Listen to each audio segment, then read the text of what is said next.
Welcome to DasGeek. You're not going to believe who I have here with me. You're not going to believe it because this guy tends to troll me sometimes. But if you think I get bitter, you're wrong because I love this guy. This is DarkOne 778. He keeps me humble sometimes when I get out of line. How are you doing, my friend? I'm doing pretty good, and I would never, ever troll you.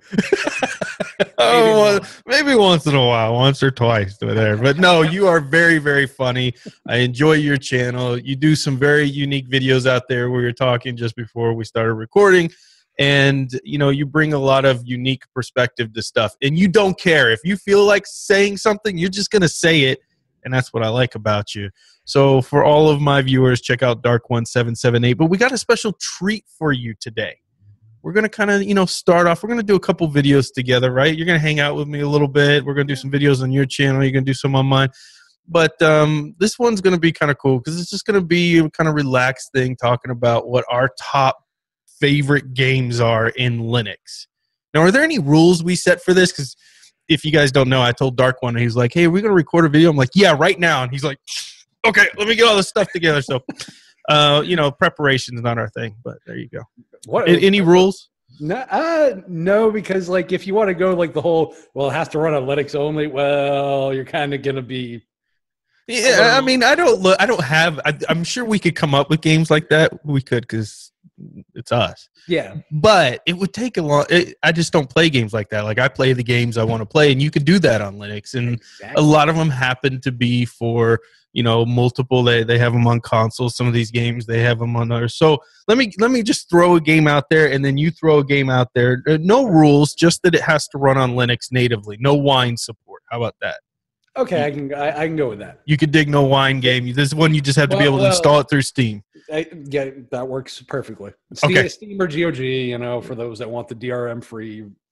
There you go. Yeah, we could roll with that as well. So I'm, right off the bat, like if I was gonna tell you a game that I probably, this wouldn't be true, that I played the most, would probably be like a Rocket League or CS:GO. But one of my favorite games that I think I would show off to somebody if I was showing them Linux, and it's in my top, is Borderlands 2 and Borderlands the Prequel. Have you ever played these games? I have played both of them, actually. I played the Prequel on console. Forgive me. That's all right, man. But I do love I played all three of the originals, the first game, which was an interesting concept with bazillions of guns. Yes. And the second one was much more refined, and I love the second one to death. The third one, I love the moon aspect of it. Right. That's kind of where I fall off on that. Right.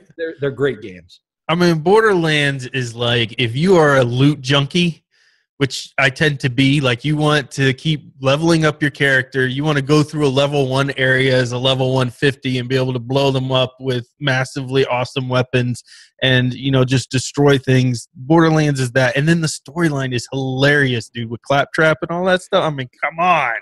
Claptrap, Handsome Jack, dude, what's not to love? It does not get better than this stuff. So Borderlands is in my top game. So what do you got for me, man? This is a game I turned you on to, actually.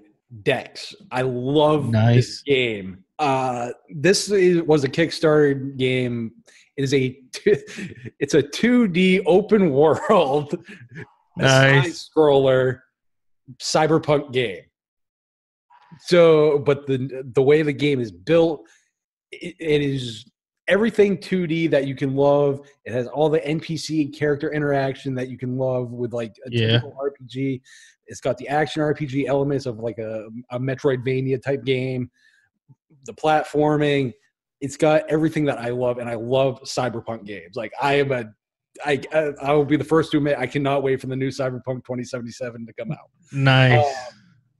And the soundtrack is awesome. That's where I was going. I'm waiting for you to drop the soundtrack, man, because you got me hooked on this game through the soundtrack, and then you were cool enough to gift the game to me too. And I've played a little bit of it. I can see this is going to be an in-depth kind of.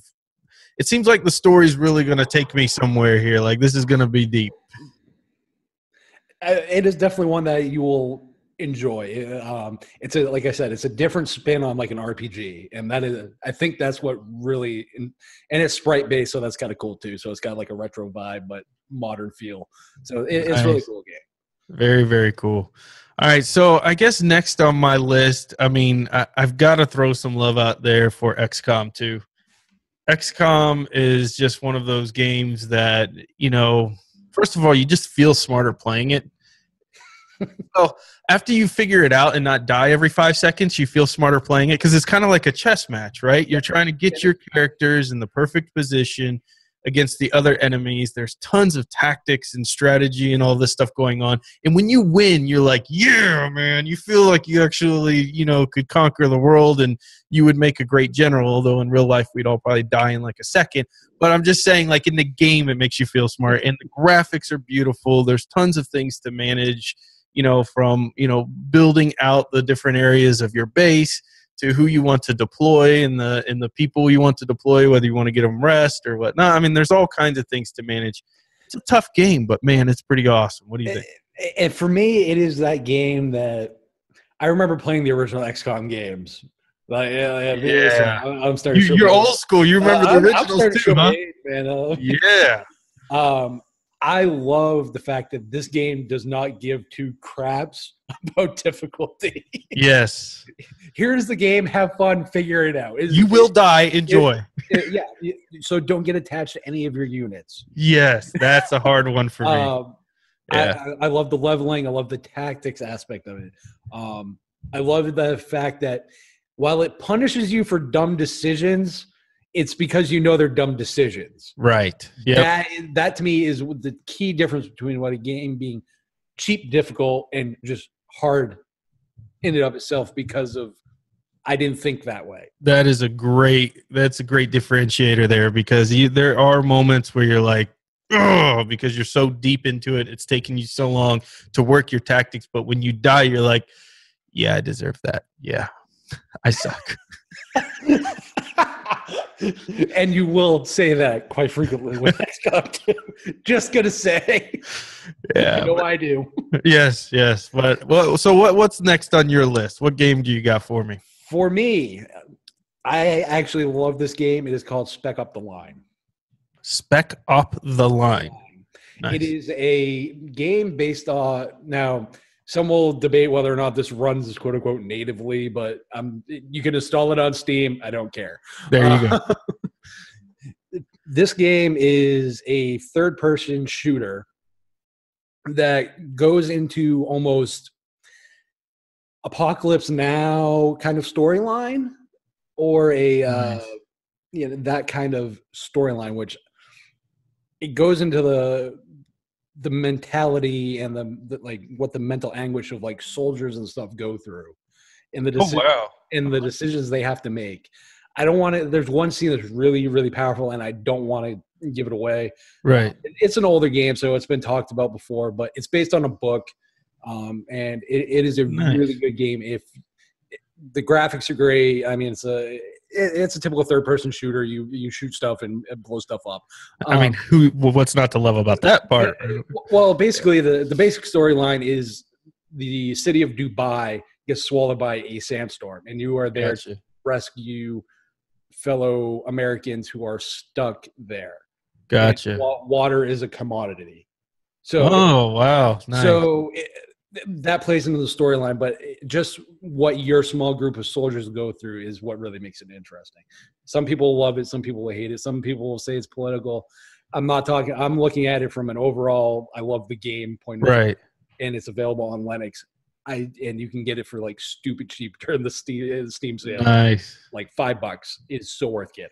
I mean, that's one of the videos we're going to do too, because you've turned me on to a couple places where you can get some really crazy deals on games. So that's going to be a video we got to touch on in the future. But that game, when you're talking about the storyline impacting you, it's awesome when you have a game that does that can, mentally kind of get in your head. And this War of Mine is one of those games for me that got in my head. And the whole idea behind this is you're basically trying to survive in a situation, and we see this on TV and stuff, where people are in these war-torn areas, they're getting bombed all day long, and you're wondering, how do they get food? How do they get supplies? How do you make decisions if somebody's coming to your home? And this is kind of some of the stuff too in like The Walking Dead and these type of moral decisions, where if somebody's coming to your door and needs food, do you give it to them, or do you worry they're going to come back and rob you, so you kill them? Do you do, like, these are the decisions you have to make in this game, and it drives you mad a little bit. Like, you're like, man, I don't want to kill this person, but I know if I don't, they could come back and kill me and my family. Like, that's this war of mine. It's a really amazing game that I definitely recommend people check out. I definitely agree. I have unfortunately not had the privilege to play that game, but I've heard like a lot of good things. And I know they do, the developers, was it 11-Bit Studio, I believe? Yeah. Yep. They do a lot of good stuff with that game for charity. And I wow, I didn't know that. And I always appreciate developers who do stuff like that. Like, that to me is awesome. Nice. When you can use a game to bring a focus to a problem, like a world-based problem, that to me is awesome. I agree. Yep, it's using the power of gaming for some good. And there's, I see that a lot too in Twitch. Even people who do streaming and things like that, giving away to charity and doing donation charity streams. All of that stuff is really awesome and shows a lot of support, especially since the gaming communities nowadays are under fire again from, and not getting in politics, but there's a lot of politics looking into gaming again, saying, hey, is violence causing this? Is this causing that? So, I mean, it's an important thing for gamers to kind of stand up and not only the developers, but also those of us who game and things and show we care about the world and support things other than ourselves, Exactly. So yeah, that is a great choice. I still need to pick that game up though. You didn't see that one coming, did you? No, I did not. I expected some more AAA stuff, to be brutally honest. Yeah, you thought I was going all AAA. Well, I threw a doozy in there. What do you got for me, man? My favorite game is easily one called Tyranny. Oh my gosh, I played Tyranny. I love this game. I'm very much an old school isometric gamer, like as far as my RPGs first. Sure. I grew up on the Baldur's Gates and all that stuff, and I love the remakes or the remasters remake. I don't know what you call them, the enhanced editions that they're doing. I love Beamdog for doing that stuff. It's great. Right. But Tyranny is so unique in what it does, and it does it really, really well. Yeah. When you play the bad guy, and it's like, okay, here's two situations. What's the lesser of the two evils? That is essentially what it is. Yeah, and it kind of gives you that choice immediately. The second you kind of start the game and you're going through the story, you start choosing sides in your decisions, basically. Yeah, because like the starting map is like how it determines like some of the backtracking of your character, and like as you go through the game, you can make certain decisions where it's just like, is that evil or is that bad? I don't know. Right. Because there's really no like clear, definitive, like it's morally ambiguity, which is awesome. And it's a different lean. It's not the typical, oh, the good guy goes saves the world. No, this is, you are a servant of a very, very bad person. And you have to make the best of it. Yep. And I love that kind of choice because that's a lot more realistic to real life in that it's not always so clearly defined who's good and who's bad, right? It depends on who's telling the story. And I think that's an important lesson for people to learn. But that game definitely does that constantly to you, where they're bringing you these scenarios where it's like, I don't know what the right answer is. Like, I don't know if this is the good decision or not. I don't know how this is going to affect me. And it's a tough game. That is not an easy game to play by any means. That falls into the XCOM category to me. Yes, combat-wise, that game is hard. But that is one of those games that is going to hook you with the choice of where the story goes. And I'm not going to lie, some really well-written companion characters. Some, not all. But that's a personal gripe. All right, let me throw in here. This game I consider, a lot of people know this game, but I like this game. I've not played it all the way through, but I like this game for the quickness of it, and I've played a lot of it, so I think it deserves to be on my list, and that's Faster Than Light. FTL. Yeah. So Faster Than Light is one of those games that if I'm trying to try out, like you sent me this awesome laptop that I've modded out with the new SSD and all kinds of stuff, but I've been playing with this thing, right? But it's not super powerful computer, but it's powerful enough to run a game like Faster Than Light. And generally when I have hardware like that, that's my go-to game to play on. It is Faster Than Light because I enjoy it. It's fun for quick sessions, although you can obviously spend hours in it, but you can just boot up a game and play for 15, 20 minutes. If the kids come in and interrupt you and are throwing pancakes at your face randomly, like you could stop and still, continue to play the game later. Like that's why I like Faster Than Light. Have you checked this one out? FTL. I have played FTL. I actually, what some people don't know is I actually interviewed the artist that made the music for that game. Amazing. Ben Perunti. Nice. He actually grew up right around from where I was from. Very cool. But I love the soundtrack. Probably one of easily the top 5. And just the gameplay is addictive. Like you said, it's addictive if you really want to be addicted to it. Or you can just, I don't want to say you can take the mobile game mentality, but it's, that 3DS type mentality where it's, okay, I had 15 minutes, I burned 15 minutes, shut it off, you're good. Right. And that I love about it. And, like you said, the gameplay is addictive. I mean, what situation is going to happen next? Exactly. Yeah, and it's unforgiving sometimes. It seems like when things start going wrong, it just compounds and isn't that real life? Like when it rolls, man, it just starts rolling. And when it's going good, it's like, how did I have all this luck this time? And I had none of that before. When it's going good, it's good. When it's bad, it's bad. And I'm like, yeah, that's pretty accurate to how life works. But you know what I love about you, man? I love that you appreciate the music of games so much. And this is a rare thing that people point out in games, but it needs to be something that I think to be accentuated more. Go try to play a game, and I've done this because I have kids, with no sound. The experience sucks. I mean, it just completely takes away. It could be the most beautiful graphical game on the planet, but if it does not have a good soundtrack, it just takes so much away from it. And having an appreciation for that, and on top of it, even listening to a soundtrack outside of gaming, which I love to do and found out you love to do. I love it. That's another video that we're going to do together. I think we got to have that on your channel because that's kind of your thing, man, is that music, because you've turned me on to a lot of sites related to that. But I love that. I love the music of games. 4,000 remix songs. Yeah, exactly. I definitely you can.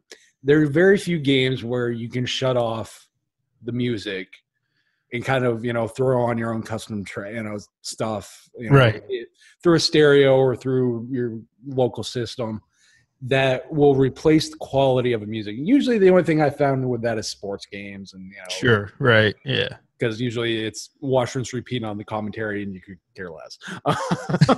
Yes, exactly. But no, I definitely agree, and give us a taste. Give us a taste of this next video we're going to do together, because I think it's got to be the soundtrack one, man. It makes sense. We go from our top games to the top soundtracks. Give me a hint of the top soundtrack for a game. One of your favorites. Yeah. Oh man. I would honestly. There is a window. I hate saying Windows only. It's a console game too. Okay. The game is terrible. A PlayStation 4 game, since it technically runs on a Linux variant, right? Sure. Okay, cool. Yeah. Now we're Linux Pass. Well, Unix Pass. Unix Pass. Yeah, exactly. Good enough. It's called Blades of Time. The game is terrible. It is like the cheapest, like $20 bargain bin knockoff of God of War with a Prince of Persia vibe to it as far as like time manipulation. It's weird. It's like a 5 out of 10 kind of game. The soundtrack, though, I love it. It's orchestral. It's everything that a good game should have. Good atmospheric music, and that to me is the key thing.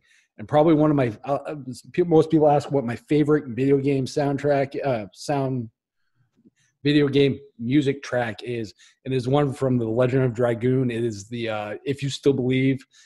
It is got like these weird haunting vocal, like Gregorian type female vocals and stuff. It is awesome. Wow. Okay. Definitely ones to check out. Now, are those ones where you have to buy the game to get the soundtrack, or can you go find it out there on your own? You can go find it out there on your own. Cool.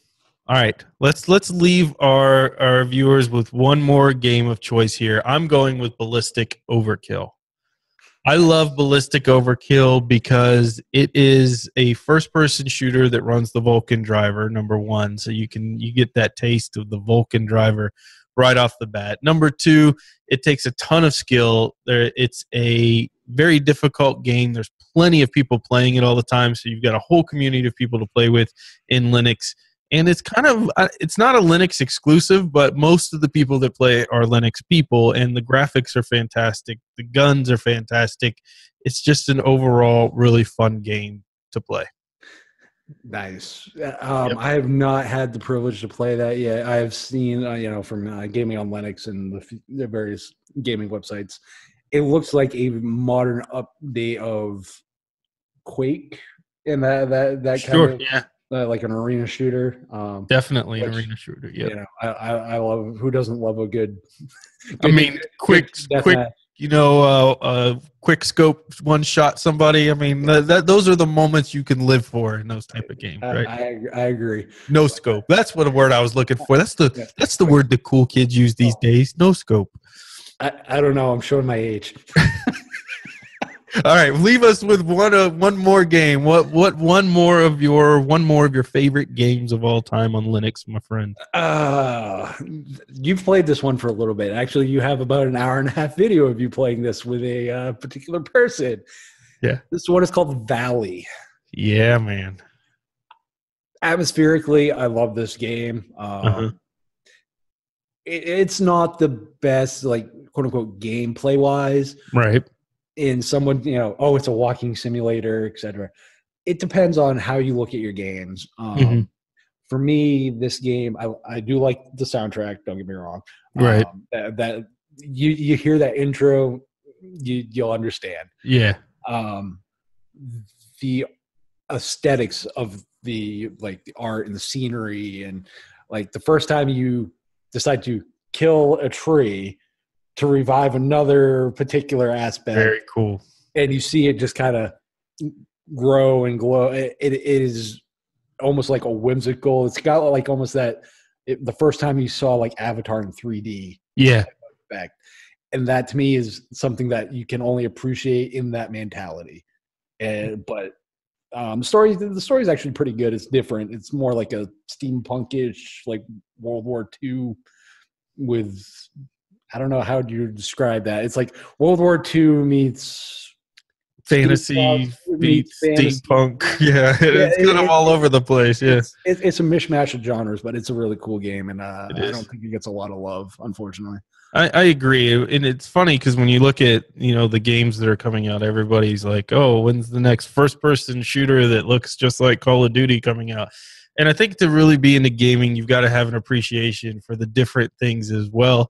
And you've got to try things that you may tell yourself, I didn't like that as a kid. I didn't like that as a teenager. I didn't like this version of that game. But go back and try this stuff, because you'd be amazed at some games like even Hollow Knight out there that's a platformer. If you don't like platformers, I mean, dude, the soundtrack in Hollow Knight, the game itself, what an amazing experience. You will have so much fun. But give these other games a try. Don't be just looking for the next AAA MMORPG /FPS / battle arena game, or whatever flavor of the month is popular there, that people just seem to stick to those kind of games only and buy. And that's one of the things I loved about Linux, because you didn't, at least at first, although now it's like opening up ridiculous, but when I first got into Linux a couple years ago, you had a lot of choices, but you didn't have all the AAA titles like we do kind of today in Linux. So back then it forced you to kind of explore into different genres and different kinds of games, and a lot more of the independent side of development, which gave me a whole new appreciation, which I appreciate, from Linux. So that's how I view it. I agree. Like, that's the thing. you know, having been, obviously you're a newer convert, right? Yeah, I remember a time when you could go into the store and pick up, you know, the metal tin can version of Quake 3 that literally was the Windows version, but you had to drag and drop and copy all the files, manually compile it and all that. That was Linux gaming. You had to that use was days before Steam, right? That was when I'll show my age. The Loki installer and Loki software. They were one of the think Pharaoh. As in the Greek god? Yeah, well, kind of, because they played a lot of tricks on us. Because we got some. Well, they were the ones responsible for the initial part of like the first Neverwinter Nights, and nice. Think of them as like feral interactive. Okay. So. All right. Very cool. But yeah. So. Well, man, I think we had a pretty awesome list of games here. Is there anything else you want to give a shout out to? Any game we missed? I just can't actually. Rise of the Tomb Raider. Rise of the Tomb Raider. Yeah. We would have been remiss not to mention that at least, right? If you guys, I will say this: if you guys want Linux games, support Linux games. Yeah, it's really that simple. There's a lot of people. The one thing I want to say is there was some controversy around whether or not The Witcher 3 would come out. Help the developers, don't harass the developers, and that is my biggest thing. The Witcher 2 was bad when it came out. Yes, the first to tell you that. But keep the criticism constructive. Yeah, and that is the biggest thing. And I can't wait for the next Tomb Raider. I'm awesome. Psyched for it. Well, man, thanks for hanging out. I can't wait to do some more videos with you. I'm really psyched to do the soundtrack video with you because in fact, I'm about to do a review. You know, I did the review on the Monoprice amp. Yep. And I did some headphones on that. Well, these right here, my favorite headphones in the world. But I also got some new speakers. They're edifiers. They are really, really cool monitor speakers. And I've been listening to soundtracks on these all week. And I just cannot wait to get some suggestions on music from you. I'll give some suggestions, some of the stuff I have as well that I love, some of the soundtracks and games, but we'll do this over on your channel. This next video will be on your channel. So check out DarkOne778 on YouTube, and I'll have the link for it below so you can get that content because you're not going to want to miss that. And until next time, right? Well, just a side note. Yeah. Not safe for work. Not safe for work on your channel. Right. Safe for work on my channel. His channel, it depends if your work allows cussing. Until next time, get out there and fill your brains. Don't forget us.